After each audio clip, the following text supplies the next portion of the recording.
Winston Churchill was a very achieved individual. He was born in Blenheim Palace, Oxfordshire, England, November 30th, 1874. His parents were Lord Randolph Churchill and Jenny Jerome. He was a poor student, educated at Harrow for 4 years. He left Harrow and went to Sandhurst, the Royal Military Academy. In 1895, he joined the British Army. In 1899, he left the army to start a political career but was defeated for a seat in Parliament. After his loss, he left for South Africa to cover the Boer War as a news reporter. Even as a reporter, Churchill fought in the war and was captured by the Boers. A month later, he escaped, crossing hundreds of miles through enemy territory.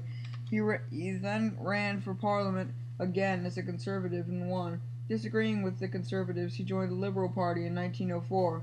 In 1905, he was put in his first political office, Under Secretary for the Colonies. In 1908, he was given his first cabinet post, President of the Board of Trade, and he then married Clementine Hosier that same year. In 1911, he became First Lord of the Admiralty. He began a program to make Britain's naval forces stronger because there was likely going to be a war with Germany. So when World War I came in 1914, the Royal Navy was very well prepared. A great political disaster struck Churchill in 1915. He launched a campaign against the Turkish peninsula of Gallipoli. He wanted to force the Dardanelles, opening a supply line to Russia, but the plan wasn't carried out very well. Many were killed, and he was forced to resign.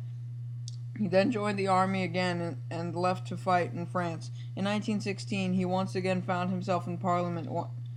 Then in 1917, he was chosen to be Minister of Munitions. He joined the Conservative Party again in 1924. The same year, he was made Chancellor of the Exchequer, but only served 5 years because the job bored him. For the next 10 years, Winston Churchill didn't have a main job. He was still in Parliament, but did not agree with his own party. Then, in the middle 1930s, Prime Minister Neville Chamberlain gave in to Nazi Germany's demands so Britain could avoid war. Churchill disagreed with this act and spoke out against Hitler. But not until 1939, when Germany invaded Poland, did the people listen. World War II began, and Churchill was once again First Lord of the Admiralty. In 1940, Chamberlain had to resign, and Winston Churchill became Prime Minister. 6 weeks later, France was conquered, and England was facing Germany alone. Churchill was an inspiring orator, giving the British people hope during the war. Once the war was over, citizens elected a new Prime Minister by the name of Clement Attlee. He still had a fighting spirit. Even out of office, he spoke out against Soviet policies. In 1951, at the age of 77, Churchill became Prime Minister again.